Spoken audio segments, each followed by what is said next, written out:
Should you get Irish citizenship? This is a question that many Brits have been asking recently, and me personally, I know many British citizens who qualify at getting naturalised and becoming an Irish citizen. I had a comment on one of my videos recently talking about how the UK and Ireland have a very strong and shared history, and I agree, and I think it's because of this shared, mutual and very strong and very connected history that so many British citizens are able and qualify to get Irish citizenship. But is it worth it? Is the Irish passport and the Irish nationality something that you should get if you qualify? Well, first of all, I'd say it depends on your political stances. Let's say hypothetically you are a full British citizen, but you are also a hardcore Brexiteer. Definitely look at what you think of the EU, because I would say that it is definitely hypocritical if you voted to leave the European Union, but now that you don't have freedom of movement to the EU anymore, you suddenly are going to apply for a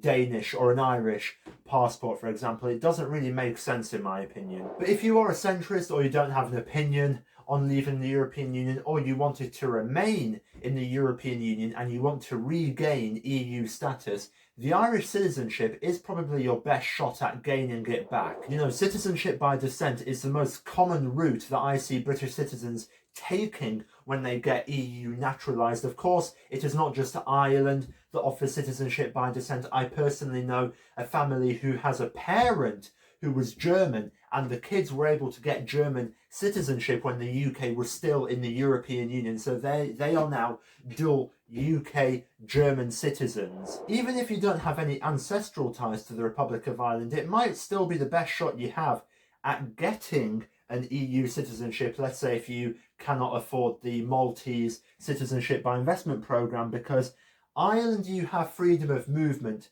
to the country even as a British citizen because of the common travel area. So let's say you'd be willing to emigrate to the Republic of Ireland, and then 5 years down the line, when you qualify, you apply for citizenship, you obviously have a good moral character, no criminal record, everything like that, do research on the country, have a love for the country, then Ireland and the Irish citizenship is still probably going to treat you very well, because you can move there without much hassle, especially if we're looking at work visa stuff, because British citizens, like I always say, they have freedom of movement to the Republic under the brilliant common travel area, which you could use to your advantage. An interesting question I've heard a lot of people say would be people saying, yes, Ireland is an EU passport, yes, I have freedom of movement to all EU countries, but Ireland is not a Schengen area passport. You know, obviously there's a difference between EU passports and EU Schengen passports, but I'm not too sure this is a great way to look at it. A couple of years ago, one of my older neighbours who had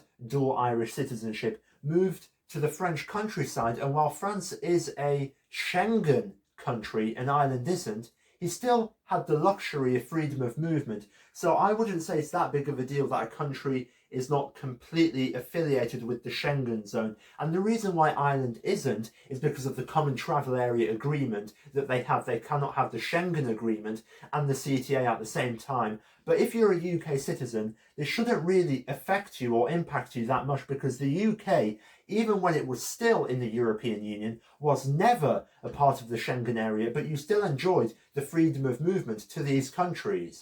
If you like this video, you can click right here and subscribe to KISS Information on YouTube.